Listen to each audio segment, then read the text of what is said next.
سن رہے ہیں مولانا؟ پوچھ لیں آپ.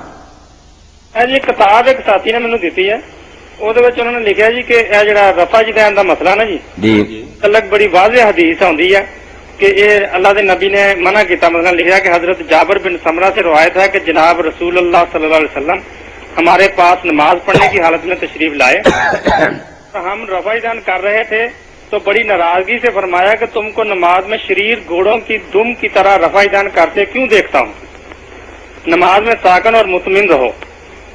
تو یہ حدیث کے نیچے جو عربی میں لکھی ہوئی نا اس کے نیچے لکھا ہے کہ یہ صحیح مسلم سے لیا، ابو داؤد سے، نسائی سے، طحاوہ ہے، مسند احمد ہے. مسند احمد تاوی صاحب ٹھیک ہے، حدیث ہمیں یاد ہے، کوئی بھولی ہوئی نہیں، مگر یہ لوگ ظلم کرتے ہیں، بہت ظلم کرتے ہیں، اور ان کے اپنے علماء بھی انہیں روکتے رہتے ہیں کہ اللہ کا خوف کرو، یہ رفع جدین جو ہے نا چل رہا امت میں، اس کے بارے میں یہ حدیث نہیں، تم کیوں ظلم کرتے ہو. اس دور میں بہت بڑے حنفی عالم ہیں دیوبندی حضرات میں سے، وہ جسٹس بھی رہے ہیں، جسٹس تقی عثمانی، انہوں نے آپ اپنے جو امالی ترمذی کی شرح نوٹ کروائی، اس میں خود کہا کہ حیا کرو، اللہ سے ڈر جاؤ.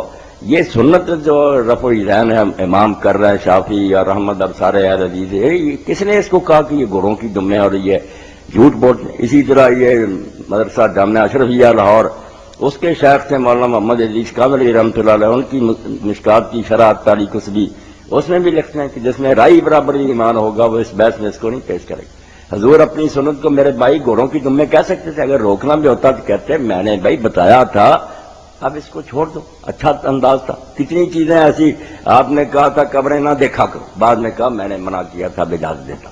قربانی کے بارے میں کہا تھا 3 دن کے سے زیادہ گوشت نہ کو، پھر کہا میں اب اجازت دیتا. رفع جدین روکنا ہوتا چلا تو حضور کے کہنے سے تھا نا، یہ سارے مانتے ہیں. تو آپ کہتے میں نے سکھایا تھا اب چھوڑ دو.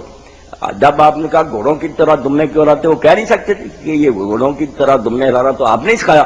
اگر یہ گھوڑوں کی دمے تو آپ نے ہی تو بتایا تھا. بہت بےہودگی کرتے ہیں کہ غیر متعلقہ روایت کو اس بحث میں لاتے ہیں، اور اتنا بھی شرم اور حیا ان میں نہیں کہ جانتے ہیں کہ امت کے بہت امام اور صحابہ کرتے رہے، کچھ نہیں بھی کرتے رہے. یہ تو کسی نے نہیں کہا. مولانا روشا کہتے ہیں یہ بے حیا جو کہتے ہیں منسوخ ہو گیا، ان کے پاس ایک حرف بھی نہیں ہے. ہم صرف اتنا کہتے ہیں کہ اگر چھوڑ بھی لے تو نماز ہو جاتی. منسوخ ہونے کا کہاں ذکر ہے کہ آپ نے بند کر دیا. اور یہی مولانا عبداللہ لکھنوی رحمۃ اللہ علیہ نے تاریخ المسجد میں لکھا کہ جنہوں نے ہم میں سے یہ شرارت کی ہے نا اینی وغیرہ نے کہ یہ منسوخ جھوٹے، ایک حرف بھی حدیث کی کتابوں میں موجود نہیں. یہی معرف السنن میں اس دور میں مولانا یوسف بنوری صاحب نے لکھا بھئی آپ صرف سوئی کے ناکے برابر. وہ بھی میں کہتا ہوں کہ اب ابن مسعود رضی اللہ عنہ کی روایت صحیح اگر نہ کرے تو گنجائش ہے، ورنہ بہت علماء تو کہتے ہیں کہ وہ روایت بھی صحیح نہیں، آپ نے چھوڑا ہی نہیں کبھی. سوئی کے ناکے کے برابر گنجائش ہے نہ کرنے. آپ الٹا حملہ کرتے ہیں. 22 صحابہ کرام سے حدیثیں ہیں، بعد میں بھی ابن عمر کسی کو دیکھتے کہ نہیں کر رہا، کنکریاں اٹھا کر اس کو مارتے، غضب کر رہے ہیں کہ اس کو گھوڑوں کی دمیں کہہ رہے ہیں. باقی یہ رفع جدین کیا تھا اس کے بارے میں علماء نے لکھا بہت، مگر میں 2 باتیں کہہ دیتا ہوں جو اہل حدیث حضرات بھی نہیں بیان کرتے، حالانکہ کرنی تھی. ایک تو یہ ہے کہ یہ وہ رفع جدین تھا جو لوگ اتحیات کے خاتمہ پر کرتے. جب وہ کہتے ہیں نا السلام علیکم ورحمۃ اللہ، ساتھ ہی دائیں طرف ہاتھ اٹھا کر بھی اشارہ کرتے، جیسے دور سے سلام کرتے ہیں لوگ کرتے، بائیں طرف کا ادھر بھی. یہ صحیح مسلم میں ساتھ ہی ہے. یہی جابر بن سمرہ، آپ نے فرمایا اس کی کوئی ضرورت نہیں، کیوں اس طرح کرتے ہو، ہاتھ رانوں پر رہنے دو، صرف منہ سے سلام کرو. ایک تو یہ غلط رفع جدین تھا جو لوگوں نے آپ ہی نکالا تھا، حضور نے نہیں کہا. اور دوسرا جو ہے وہ مصنف عبدالرزاق میں ملے گا، جو نماز میں آپ نے دیکھا کہ آپ نکلے دیکھا، وہ کیا تھا، نماز میں ہاتھ اٹھا کر دعائیں کر رہے تھے. آسمان کی میں دے دوں گا حدیثیں، ہاتھ اٹھائے ہوئے. آپ نے کہا کس نے کہا، نماز میں سکون سے کھڑے کو درمیان میں ہاتھ لوگوں نے اٹھائے ہوئے، وہ بھی انہوں نے اپنی مرضی سے شروع کر لیا تھا کہ دعا کر رہے ہیں ہاتھ اٹھا لے. حضور نے نہیں سکھایا. یہ 2 چیزیں تھیں، سلام کے وقت اور نماز میں اپنی خوشی سے ہی ہاتھ اٹھا کر دعا کرنا. ان دونوں کو کہا میں فوٹو اسٹیٹ کرا دوں. یہ جو سنت رفع جدین ہے رکوع کے وقت، یہ اس کا مطلب یہ صحیح نہیں ہے نہ، یہ بات غلط ہے. یہ سنت ہے، اس کو نہ غلط کہیں. یہ تو اکثریت ائمہ کی ہے، اولیاء کی. خود شیخ عبد القادر جیلانی رحمۃ اللہ علیہ غنیہ میں لکھتے ہیں کہ سنت ہے. کیا کر رہے ہیں، اولیاء کو مانتے ہیں، ائمہ کو ظلم کر.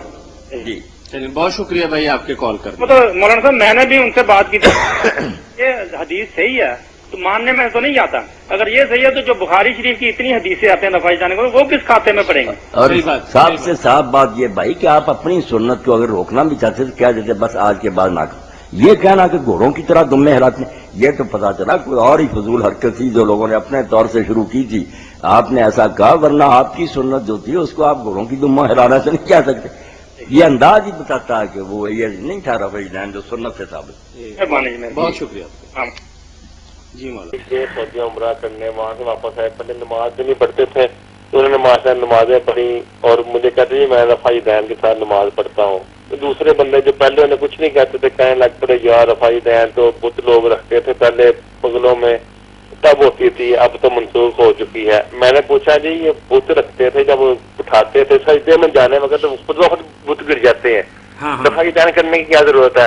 اور دوسرا بت کسی کے دوسرے کے پاؤں پہ لگتا تھا چوٹ نہیں لگتی تھی یہاں یہ گر کے ٹوٹ نہیں جاتا تھا تو پھر سجدے سے اٹھتے پھر بت رکھتے تھے پھر رفع دین کیا. مطلب یہ کیا کھیل ہے ان لوگوں کا؟ رفع دین کے حوالے سے ایک کہاوت بنائی ہوئی ہے نا کہ اللہ کے نبی صلی اللہ علیہ وسلم نے اس لیے رفع دین کیا تھا یا اس کا حکم دیا تھا کہ لوگ اپنی بغلوں کے اندر بت رکھتے تھے تاکہ وہ بت رکھنے سے باز آ جائیں. تو اس حوالے سے آپ کیا فرماتے ہیں؟ اللہ تعالیٰ ان لوگوں کو جس لائق ہیں وہ سزا دے کہ اتنا بڑا جھوٹ بولا جس سے بڑا جھوٹ اس کائنات میں کوئی نہیں ہے. اور یہ شرم بھی نہ کی کہ اگر رفع دین نسخہ ہے صرف بت گرانے کا.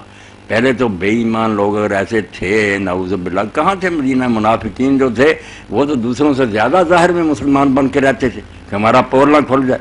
وہ بت لے کر آ گئے ننگے ہو جائیں کیسے جھوٹے ہیں یہ لوگ. اور پھر یہ نہیں سوچتے کہ اگر اسی لیے تھا تو پہلا رفع دین جب کرایا تو بت گر گیا.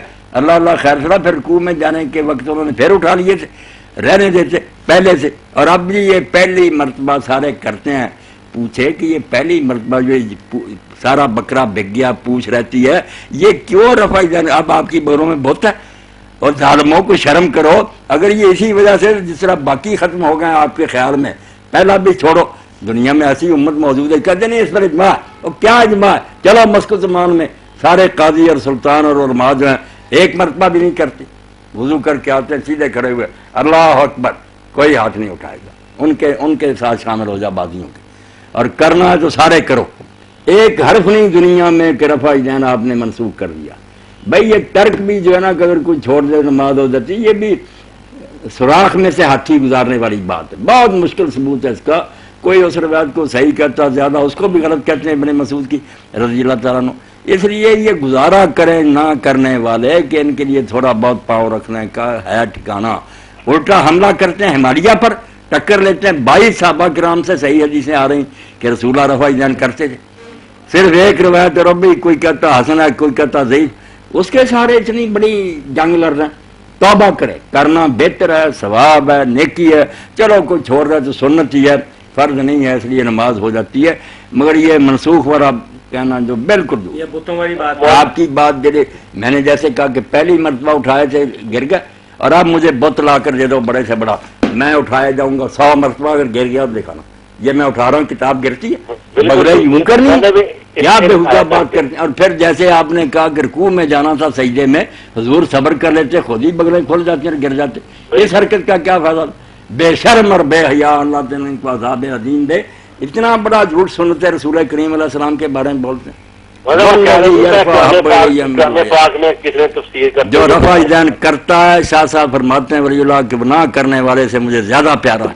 لأن حدیث رفع اکثر واسبت کیونکہ رفع دین کی حدیثیں گنتی میں بھی زیادہ ہیں اور طاقت میں بھی کمی ہے. صحیح حدیثیں صرف جو نہیں کرتا چلو ہم فرض واجب نہیں سمجھے گنجائش یہ ظلم نہ کرے کوئی کہ منسوخ ہے. یہ بڑے بڑے دیوبندی عالم مولانا شاہ رحمۃ اللہ علیہ سب دعائی دے گا کہ توبہ توبہ ایک حرف بھی نہیں ہے منسوخ ہونا. آپ کیا فرما رہے ہیں؟ وہ کہہ رہے تھے کہ جو قرآن پاک ہمیں پڑھاتے ہیں تفسیر کے ساتھ انہوں نے اس سے سورہ منافقون اس سے ثابت کیا تھا کہ یہ بھی پہلے ہوتا تھا اس لیے روک دیا. ہمارے ادارے میں ان کو لے آئیں ہمیں فون کروا دیں تو بات پوچھ لیں. سورہ منافقون میں سے جو کچھ ہے ان سے کہیں نا پڑھیں جیسے آج میں رفع دین کا مسئلہ وہاں تو کوئی ذکر ہی. مولانا صاحب پھر بڑا کیا کرتے ہیں پھر ضد بڑی ہو جاتی ہے نبی کا فرمان پیچھے چلا جاتا ہے. توبہ توبہ لوگوں میں یہ ہوتا ہے کہ مان جاتے ہیں دل قبول کرتے ہیں. ہم نے کر کے دکھایا نا کہ بغل میں رکھو یہ چیز سجدے میں رکوع میں جاؤ گے تو خود بخود گر جانی ہے. خود ہی گر جائے. ایک دم ٹونک گیا اس کے ذہن میں لگتا ہے پہلی دفعہ یہ بات ہے. پھر وہ آپ کہتا نے ہے زیادہ قیمتی بات کہی تھی کہ جب رکوع یا سجدے میں جائے گا تو جو بغل میں ہے وہ گر جائے گا, رفع دین سے نہیں گرے گا. نہیں رفع دین سے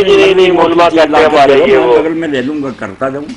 صاحب ایک اور سوال آ گیا ذہن میں